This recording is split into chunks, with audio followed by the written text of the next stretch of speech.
غزوہ خندق یا غزوہ احزاب جو ہوئی ہے اس میں غزوہ احد کے جو معاملات تھا کہ غزوہ احد میں عارضی طور کے اوپر مسلمانوں کو شکست ہوئی تھی،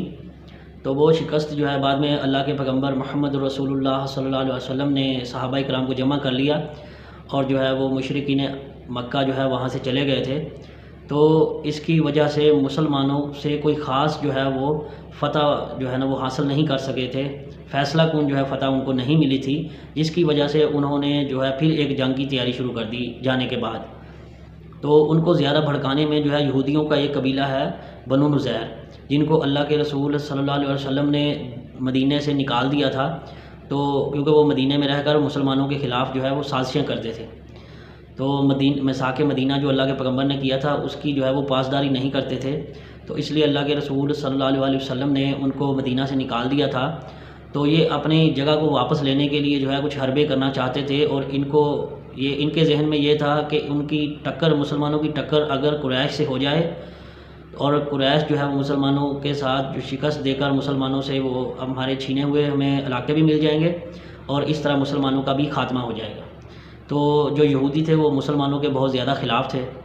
تو اس کے لیے انہوں نے چند اپنے ایک لوگ جو ہے بنو نذیر نے، جو کہ خیبر میں جا کر آباد ہو گئے تھے، انہوں نے اپنے کچھ بڑے لوگ جو ہے وہ وہاں پر بھیجے ہیں مکہ میں،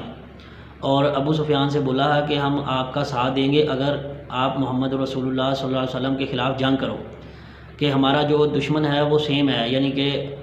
محمد ہمارا دشمن ہے اور ہم اس کے خلاف جو ہے وہ اعلان جنگ کرتے ہیں اور آپ کو کمک کے طور پر اپنے آدمی بھی دیں گے۔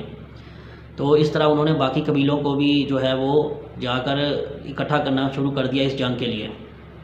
لیکن چونکہ ابو سفیان کو یہودیوں کے اوپر اعتبار نہیں تھا، تو اس نے بولا مجھے آپ کے اوپر اس وقت تک اعتبار نہیں ہوگا جب تک آپ جو ہے ہمارے بتوں کو سجدہ نہ کریں۔ تو انہوں نے مسلمانوں کے بغض میں، اللہ کے پیغمبر محمد رسول اللہ صلی اللہ علیہ وسلم کے بغض میں انہوں نے بتوں کو سجدہ کیا۔ تو ابو سفیان نے بولا کہ تمہارے پاس پہلی کتاب آئی ہے، کیونکہ یہ جو مشرکین مکہ تھے یہ امیین تھے، ان کی طرف تو پہلی دفعہ جو ہے وہ وہی اللہ کے رسول صلی اللہ علیہ وسلم کے اوپر آئی تھی، تو انہوں نے بھی اسی طرح روش اختیار کی کہ جو جانتے بوجھتے بھی اسلام کو جو ہے نہیں مانا، تو اب ان کی جو ہے وہ اللہ کی طرف سے ان کے اوپر عذاب الہی جو بن کے نازل ہوا مسلمانوں کی تلوار سے ہی ہوا تھا، اسی کی ایک کڑی جو ہے بدر ہوئی ہے، اور اس کے بعد احد، اور اب جو ہے خندق کی یہ تیاری کرنے میں مصروف تھے۔ اور یہ بنو نذیر جو ہے انہوں نے آ کر جو ہے وہ بات طے کی ان کے ساتھ کہ ہم آپ کا پورا ساتھ دیں گے۔ تو ابو سفیان نے بولا کہ تم پہلی کتاب تمہارے پاس ہے، تو تمہیں ہمیں بتاؤ کہ ہم صحیح ہیں، ہم سیدھے راستے پر ہیں، یا محمد رسول اللہ صلی اللہ علیہ وسلم کی ذات یا مسلمان سیدھے راستے پر ہیں۔ تو یہودیوں نے جو ہے وہ خیانت سے کام لیا اور بولا کہ تم سیدھے راستے پر ہو، نہ کہ وہ سیدھے راستے پر ہیں۔ تو اس طرح جو ہے وہ ان کو ابو سفیان کو انہوں نے چڑھایا، اور بنو اسد، بنو تہامہ، بنو غطفان، بنو قینقاع جو ہے وہ بھی، اور اس طرح اور بھی دیگر قبائل جو ہے وہ جمع کر کے جو ہے وہ ایک ساتھ ایک بڑا لشکر انہوں نے تیار کیا اس کے لیے۔ اور ادھر اللہ کے پیغمبر محمد رسول اللہ صلی اللہ علیہ وسلم کو اس کی خبر ہوئی، تو اللہ کے رسول نے صحابہ کرام کو جمع کیا اور صحابہ سے مشورہ لیا، تو ایک سید سلمان فارسی رضی اللہ عنہ، تو انہوں نے مشورہ دیا کہ اللہ کے پیغمبر جب ہمارے فارس میں جنگ ہوتی تھی تو ہم جو ہے وہ شہر کے گرد خندق کھود کر اس کا دفاع کرتے تھے۔ تو اللہ کے رسول صلی اللہ علیہ وسلم کو یہ تجویز بہت پسند آئی، لیکن صحابہ اس تجویز کو سمجھ تو نہیں سکے، لیکن اللہ کے پیغمبر کیونکہ اللہ کی حکمتوں کے ساتھ جو ہے وہ مبعوث ہوئے تھے، اللہ نے ان کو حکمت بھی عطا کی تھی، تو وہ سمجھ گئے کہ اس کی حکمت کیا ہے اور اس میں کیا جو ہے وہ راز پنہاں ہے۔ تو صحابہ اس بات کو سمجھ نہیں سکے تھے پہلے لیکن جو ہے اللہ کے رسول صلی اللہ علیہ وسلم نے اس کام کو شروع کرنے کے لیے 10 صحابہ کرام کی ٹولیاں بنائیں، اور صحابہ کرام کے یہ ذمہ لگایا کہ انہوں نے اس طرح جو ہے وہ، کیونکہ مدینہ جو ہے وہ تینوں اطراف سے قدرتی اس کا دفاع تھا، احد کی پہاڑی اور ایک طرف سے جو ہے دشوار گھاٹی، دشوار گزار راستہ اور باغات تھے، ایسی تھی جو مدینے میں ایک سائڈ تھی جو کہ کھلی تھی، اوپن تھی، جہاں سے وہ جو ہے نا مشرکین مکہ اپنے لشکروں کو لے کر داخل ہو سکتے تھے یا مدینے کے اوپر چڑھائی کر سکتے تھے۔ وہ ایک ہی رستہ تھا جس کو بند کرنے کے بعد جو ہے مکمل طور کے اوپر مدینہ محفوظ ہو سکتا تھا۔ تو اس کے کام کے لیے اللہ کے پیغمبر نے جو خندق کھدوائی، اس کا کام جو ہے وہ مختلف ٹولیوں کی شکل میں اللہ کے پیغمبر نے صحابہ کرام کے ذمہ لگایا، اور انصار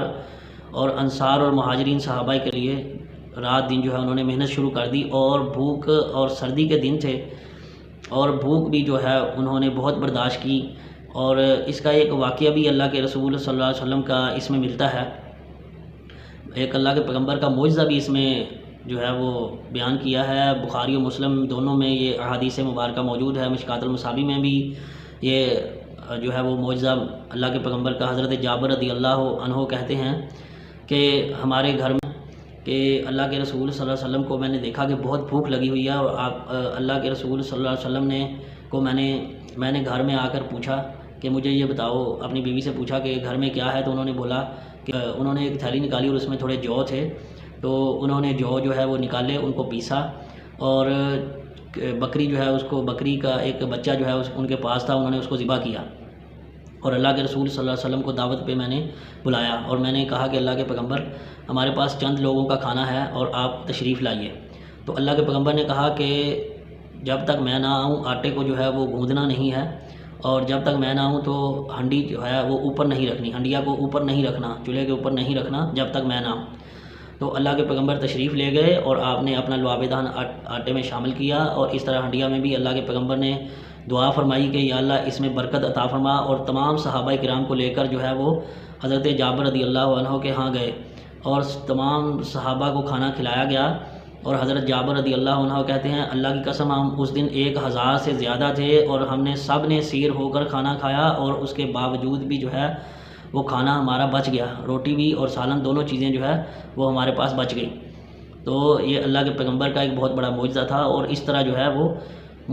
تمام مسلمانوں نے خوب سیر ہو کر کھایا، اور جو بھوک تھی وہ بھی اللہ ہی کی طرف سے تھی، آزمائش تھی مسلمانوں کے اوپر، بہت مشکلات کے ساتھ مسلمانوں نے اس کا سامنا کیا، اور مہاجرین و انصار تو اشعار پڑھتے جاتے تھے کہ ہم نے، اور اس کا بخاری و مسلم میں ذکر ہے،